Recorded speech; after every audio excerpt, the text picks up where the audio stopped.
Good evening, কেমন আছো বলো সবাই? আশা করি সকলেই ভালো আছো। আমিও ভালো আছি।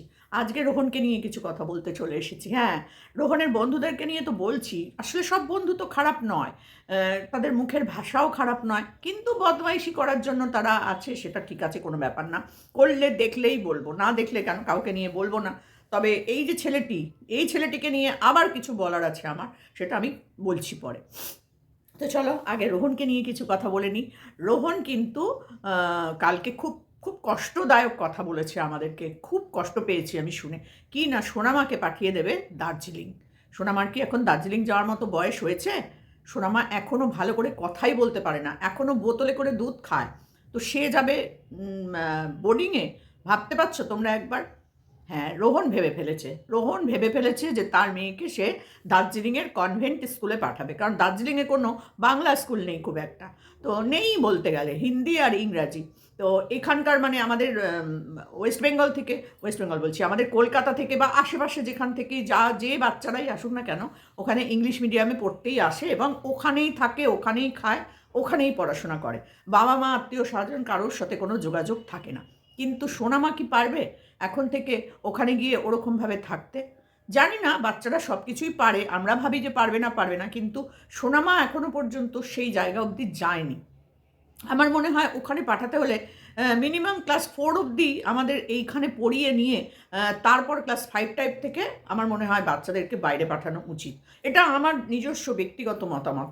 যদিও আমার বাড়ির কোনো বাচ্চা ওই কনভেন্ট স্কুলে থেকে পড়াশোনা করেনি, মানে বাইরে গিয়ে ইংলিশ মিডিয়ামে পড়াশোনা করেছে, কিন্তু বাইরে কখনো পাঠানোর কথা ভাবিনি। যে অত দূরে থাকবে, কি হবে না হবে, তারপরে চোখের সামনে দেখতে পাবো না, শরীর খারাপ হলে, এই হলে সেই হলে, খাওয়া ঠিক মতো হবে কি না, নানান রকম চিন্তা ভাবনা করে আমরা কেউ আর পাঠাইনি।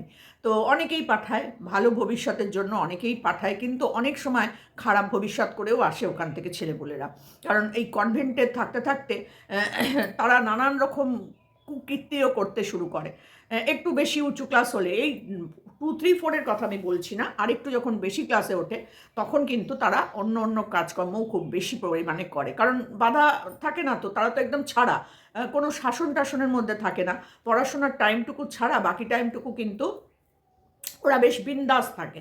এই হোস্টেলে যারা থাকে, তারপরে যারা এই বাইরে কনভেন্টে পড়তে যায়, তারা বাবা মার যে গাইডনেসটা, এটা কিন্তু তারা পায় না, ওই স্কুলের টুকুনিই পায়। এর বাইরে আর তারা কিন্তু কিছু সেভাবে পায় না। তো সেই জন্য তারা কিন্তু খুব উচ্ছৃঙ্খলও হয়ে যায়। অনেক ছেলে মেয়েকে আমি দেখেছি। আবার অনেক ছেলে মেয়ে দেখেছি যে এতই ভেদাকেষ্ট তৈরি হয়, মানে শুধু পড়াশোনা আর পড়াশোনা, এর বাইরে আর কিছু জানে না, এরকমও বাচ্চা আমি দেখেছি। তো সেই জন্য বলছি যে সোনামা এখনো পর্যন্ত ভালো করে কথা বলতে পারে না। অনেকটা হয়েছে, আগের থেকে অনেক কথা বলতে শিখেছে সোনামা। তো রোহনকে বলবো যে যদি কনভেন্ট স্কুল বা দার্জিলিংয়ে ওকে পাঠাতেই হয়, তাহলে অন্তত ক্লাস 4 অবধি এইখানে আগে পড়িয়ে নাও। এখানে পড়ালে কী হবে, ও অনেক কিছু শিখে যাবে, অনেকটা কথা বলতে শিখবে, অনেক আদব কায়দা শিখবে, তারপরে ওকে পাঠাও। কারণ ও এখনো পর্যন্ত বিছানায়, হ্যাঁ হ্যাঁ, মনে আছে তো, সেটা যদি ওখানে গিয়ে করে 2 দিনের মধ্যেই বাড়ি পাঠিয়ে দেবে। বুঝতেই পারছো, কারণ ওখানে তোমার মতন কেউ দেখার থাকবে না, ওখানে কেউ প্লাস্টিক পেতে দেওয়ার থাকবে না বিছানায়। তো সব কিছু ভেবে চিনতে তারপর সিদ্ধান্ত নাও। এমন কোনো সিদ্ধান্ত নিয়ে নিও না হঠাৎ করে, যেটাতে পরবর্তীকালে আবার ভুগতে হয়। কারণ সোনামা কখনোই পারবে না, কারণ সোনামা সেভাবে বড়ই হয়নি। সোনামা খুব আদরে যত্নে বড় হয়। তো সেখান থেকে সোনামা এখনও বাথরুম করতে মানে বাথরুমের কথা বলতেও পারে না ভালো করে। মানে রাত্রিবেলায় বিছানায় বাথরুম করে দেয়। তো সেই বাচ্চা কোনো মতেই কিন্তু কোনো স্কুলেই নেবে না। স্কুল বলতে আমি ওই দার্জিলিংয়ের মতন যে স্কুলের কথা বলছো পাঠিয়ে দেবে, সেখানে নেবে না। তারপরে ও এখনও বোতলে করে দুধ খাচ্ছে। এখানে ওকে আগে হাতে করে খাওয়ার অভ্যেস করাও। ও এখনও অনেক অভ্যেস ওর তৈরিই হয়নি। সেই অভ্যেসগুলো আগে তৈরি করাও।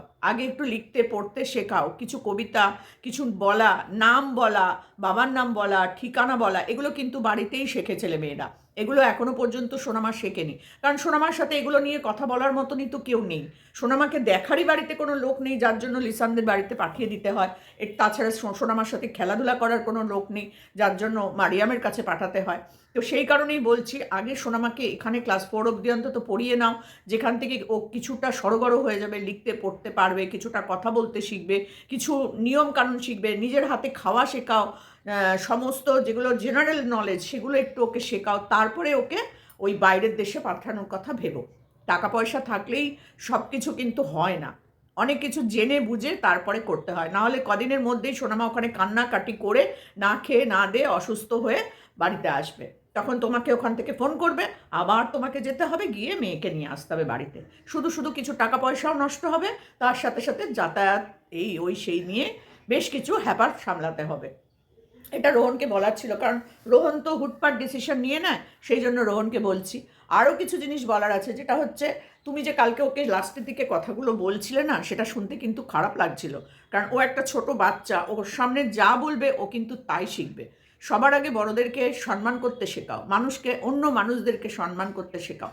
তুমি ওকে বলছিলে, বলো ছুঁচো মুখো, এই মুখো, ওই সেই, মানে যা যা বলছিলে তুমি, আমি আর সেটা ব্যাখ্যা করছি না। এগুলো ওকে অন্তত শিখিও না। তুমি বলছো বলো, কিন্তু ওকে অন্তত শিখিও না। ও যা দেখছে, শুনছে, শিখছে, সেটা আলাদা কথা। আর আই লাভ ইউ, এই ওই সেই, এগুলো আর ওর সামনে এখন বলার দরকার নেই। এখন আস্তে আস্তে ও বড় হচ্ছে, ও যাকে তাকে আই লাভ ইউ বলে ফেলবে তারপর। তাই জন্য বলছি, ওকে একটু পড়াশোনাটা এবার শেখাও। স্কুলে যাচ্ছে, স্কুলে গেলেই তো হবে না, ও তো কথাই ঠিক করে বলতে পারছে না। ওকে তুমি পড়াও, যেরকমভাবে লিসানের বাড়িতে দেখছি সোনামা সুন্দর করে লিসান, অ আ এগুলো যে পড়াচ্ছে, এগুলো তোমাকে বাড়িতেও করতে হবে। রাত্রি 9টা-10টার সময় তোমার বাড়িতে আসছে, তারপরে বোতল ধরিয়ে দিচ্ছ, খাচ্ছে আর ঘুমিয়ে পড়ছে, তা বললে ওর কিন্তু হবে না। কারণ ওই পড়াগুলো তোমাকে বাড়িতে করাতে হবে। লিসানদের বাড়িতে তো রোজ রোজ পাঠালে হবে না, এখন ছোট আছে পাঠাচ্ছ ঠিক আছে, কিন্তু পড়াশোনা করলে তাকে তো পরীক্ষাও দিতে হবে। আর পরীক্ষা দিতে গেলে তাকে ওই পড়াশোনাগুলো বাড়িতেও করতে হবে, শিখতে হবে। তো তার জন্য একটা দিদিমণি রাখো, যে ওকে 1 ঘন্টা 1.5 ঘন্টা এসে বাড়িতে পড়াবে, লেখা প্র্যাকটিস করাবে। এগুলো তো করতেই হবে, কারণ তোমার সময় নেই, তুমি নিজে নানান দিকে ব্যস্ত থাকো। তো সেই জন্য তুমি নিজে পারবে না, একটা দিদিমণি বা মাস্টার রাখো, যে ওকে এসে এইগুলোকে শেখাবে, ওর সাথে কথা বলবে অনর্গল, তাহলে ও ঠিক হয়ে যাবে। আর এখন ভুল করেও বাচ্চাটাকে দার্জিলিং পাঠানোর কথা মাথায় এনো না, একদমই মাথায় এনো না। কারণ ও খুবই ছোট, খুবই ছোট, আর এখনো পর্যন্ত অনেক কিছু ওর জানে না, আগে সেগুলো শেখাও। এটা ছিল সোনামাকে নিয়ে বলার কথা। এবার বলবো তোমার বন্ধু, হ্যাঁ, ও না, এরপরে আরেকটা কথা যেটা রোহনকেই বলার, এই যে তোমার 70 লাখের জমি, এটা কি তুমি এই হাত পেতে টাকায় কিনেছিলে? বাবা সত্যি তোমার এই বন্ধু, হ্যাঁ বন্ধুর কথাতেও আসি, এবার তোমাকে আর বন্ধুকে দুজনকে নিয়ে বলি। তো তোমার এই 70 লাখ টাকার জমি আছে, প্লাস 30 লাখ টাকা দিয়ে তুমি বাড়ি করেছো, তার মানে তোমার 1 কোটি টাকা কিন্তু হয়ে গেল।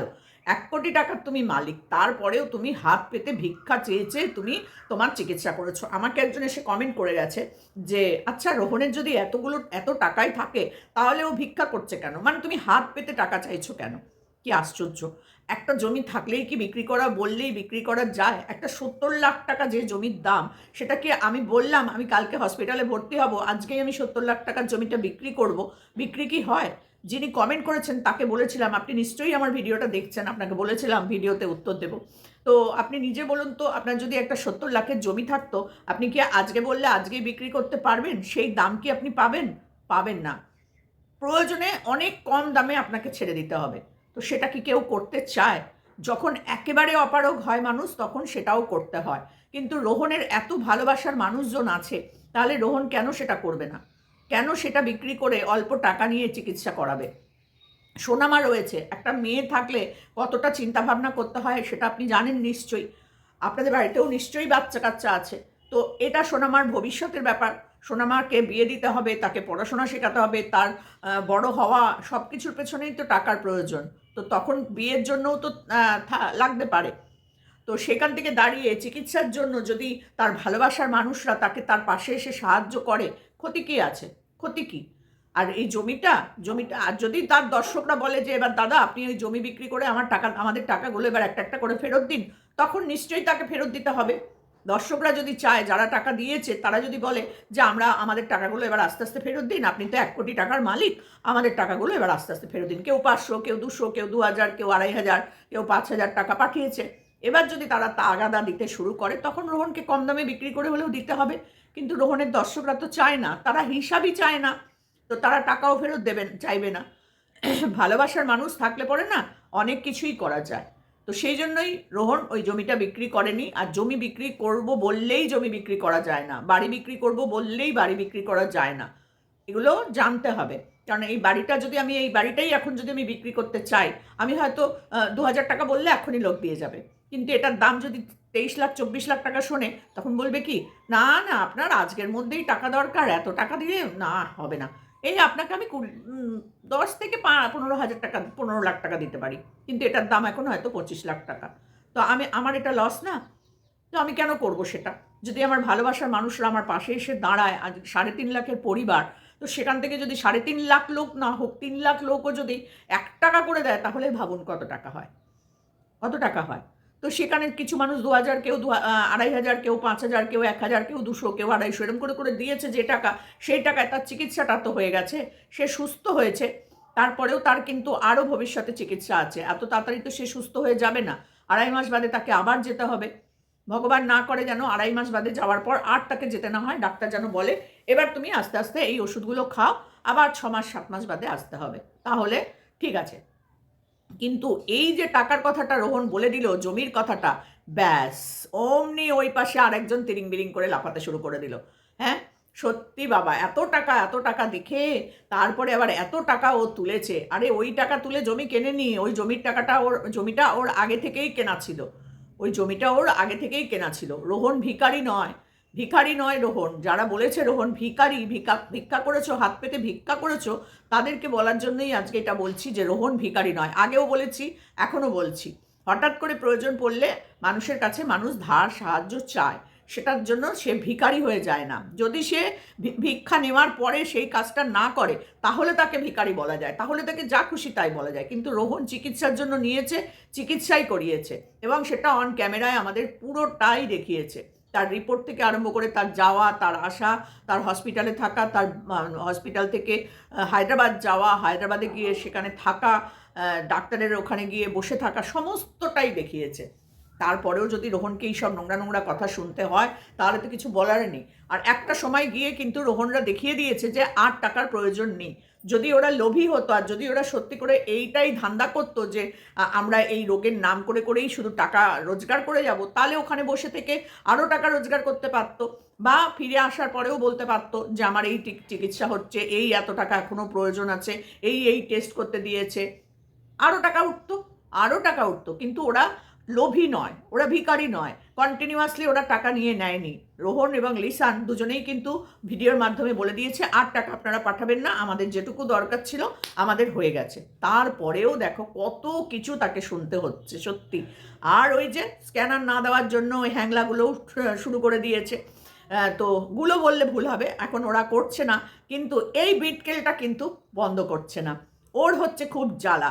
বাড়িতে এসে ঢুকে পড়েছিল না, ওরা কিন্তু কেউ বাড়িতে আসেনি। রোহন এত অসুস্থ হয়েছে, আদার্স যারা আছে তারা কিন্তু কেউ বাড়িতে দেখতে আসেনি, কিন্তু এই বিটকেলটা কিন্তু বাড়িতে চলে এসেছিল।